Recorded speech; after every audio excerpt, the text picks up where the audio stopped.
अवधूत चिंतन श्री गुरुदेव दत्त श्री स्वामी समर्थ. आपल्या सगळ्यांचं माझ्या चॅनलमध्ये पुन्हा एकदा स्वागत आहे.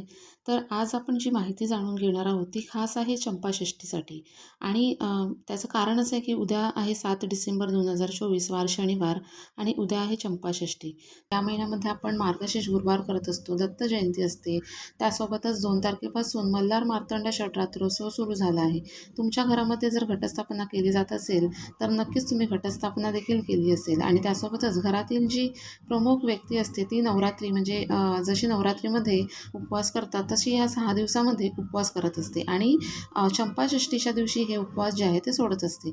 अशा पद्धतीने जर तुम्ही केलं असेल तर खूप छान. पण जर तुमच्याकडून काहीच सेवा झालेली नसेल तर उद्याचा दिवस आहे, उद्या चंपाषष्ठी आहे, म्हणून उद्याच्या दिवशी आपल्याला काही खास गोष्टींची काळजी घ्यायची आहे.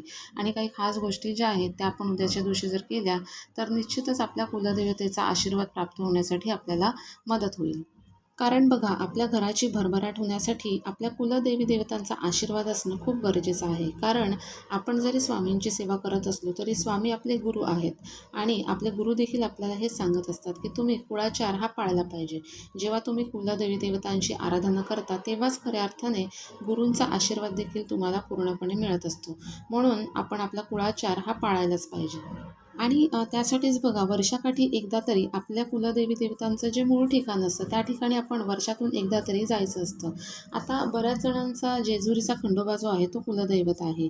पण तुमचं कुलदैवत जरी वेगळं असेल तरी देखील तुम्ही घरामध्ये दररोज नित्यनेमाने जर मल्हार सप्तशतीचं वाचन केलं तरी देखील तुम्हाला कुलदेवी देवतांचा आशीर्वाद जो आहे तो प्राप्त होण्यासाठी मदत होत असते.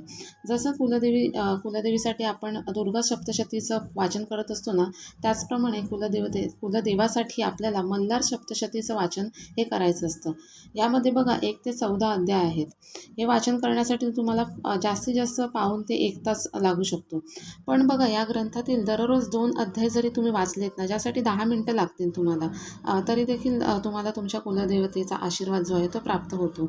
या व्यतिरिक्त बघा, तुम्ही रविवारी किंवा मग उद्या चंपाषष्ठी आहे या दिवशी आपण पूर्ण 1 पाठ जर केला ना तर निश्चितच आपल्या ज्या काही अडचणी आहेत ना त्या सुटण्यासाठी आपल्याला मदत मिळत असते. तुम्ही जेव्हा कधी दिंडोरी प्रणित केंद्रामध्ये जाल तर तिथून आवर्जून मल्हार सप्तशतीचं पुस्तक जे आहे ते घरी घेऊन या.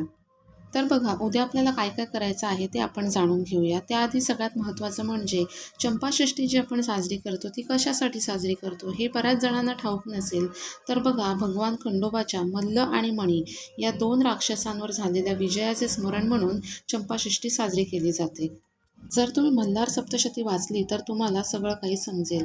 या राक्षसांचा पराभव करण्यासाठी भगवान शंकरांनी मार्तंड भैरवाचं रूप घेतलं होतं.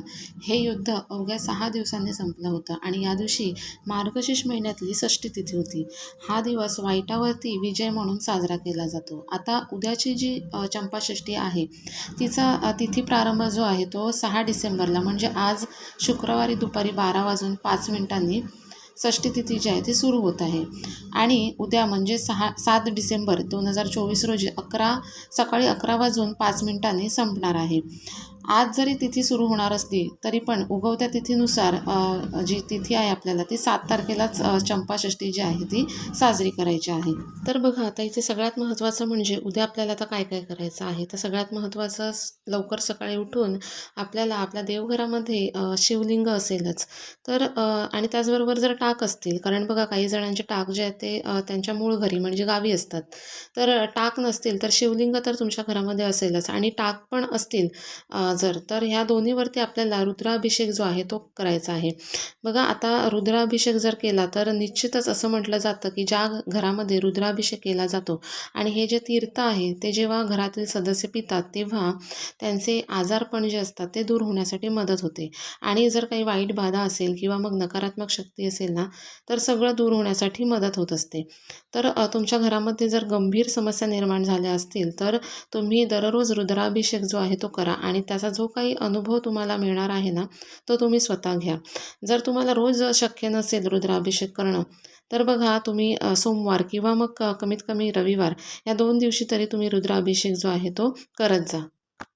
त्याचप्रमाणे बघा उद्या पूजेमध्ये आपल्याला आवर्जून चाफ्याचं फूल किंवा मग चंप्याची फुलं आपल्याला वापरायची आहेत. आवर्जून ही जी फुलं आहेत ती आणण्याचा प्रयत्न करा.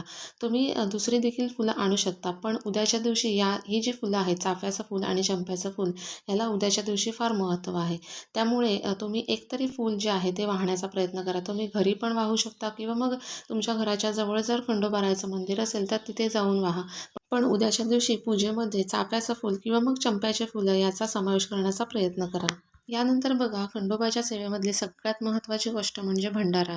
आपण जेव्हा जेजुरीला जातो तेव्हा आपण बघतो की सर्वत्र हळद जी आहे ती पसरलेली असते आणि यामुळेच खंडोबाच्या जेजुरीला सोन्याची जेजुरी असं म्हटलं जातं. तर ही हळद जी आहे ती अत्यंत महत्त्वाची म्हणजे हा भंडारा जो आहे तो खंडोबाच्या सेवेतील सगळ्यात महत्त्वाची गोष्टी तर ही आपल्याला उद्या अर्पण करायची आहे. पण ही आपल्याला शिवलिंगावरती अर्पण नाही करायची आहे, तर आपल्याकडे खंडोबाचा टाक असेल तर त्यावरती अर्पण करायचे आहे. कारण शिवलिंगावरती हळद अर्पण केली जात नाही. त्यामुळे हळद जी आहे ती आपल्याला टाकावरतीच अर्पण करायची आहे. तुमच्याकडे जर टाक असतील तर ह्या टाकावरतीच आपल्याला हळद जी आहे म्हणजे हा भंडारा जो आहे तो अर्पण करायचा आहे. या व्यतिरिक्त बघा कुत्रा, खंडोबाचं वाहन म्हणजे कुत्रा. तर ह्या कुत्र्यावरती देखील उद्याच्या दिवशी आपल्याला थोडासा भंडारा जो आहे तो अर्पण करायचा आहे. बघा असं केल्याने असं म्हटलं जातं की कुत्र्याला जर भंडारा अर्पण केला तर तो खंडोबापर्यंत पोहोचला जातो. म्हणून उद्याच्या दिवशी आपल्याला नैवेद्य देखील खायला घालायचा आहे कुत्र्याला आणि त्याचबरोबर भंडारा देखील अर्पण करायचा आहे.